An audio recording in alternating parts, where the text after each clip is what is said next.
Now to a developing story out of Holland where the manhunt for a murder suspect is now over, but people living in the area were told to stay inside until the man was caught. 13 on your side's Trevier Gonzalez joins us live from Holland's Department of Public Safety. And Trevier, I know details are still very limited, but we're told this was not a random shooting.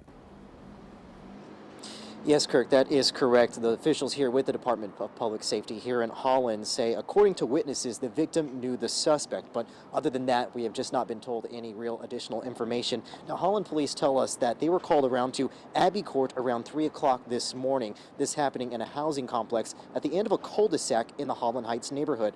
The person who called police reported a man with a gun and shots being fired.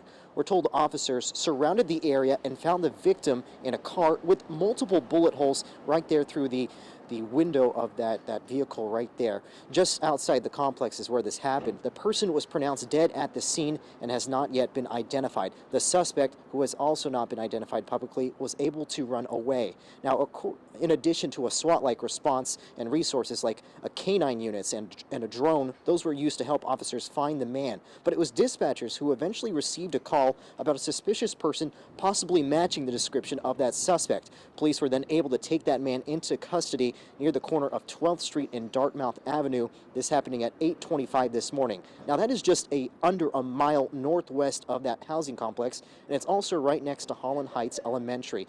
Now, in addition to those people at the complex who were notified of the situation there, the classes over at that elementary were also delayed just because of this ongoing situation. Now, at this point, again, we don't know the identity of the suspect or the victim at this point. This is likely something we'll find out, at least with the victim, once the notification of kin that happens. But something that we did also learn is that we did end up learning that neither the suspect or the victim ended up living at that complex. We're going to continue to try to see if we can get more answers, but for now, live in Holland, Trevier Gonzalez, 13 on your side.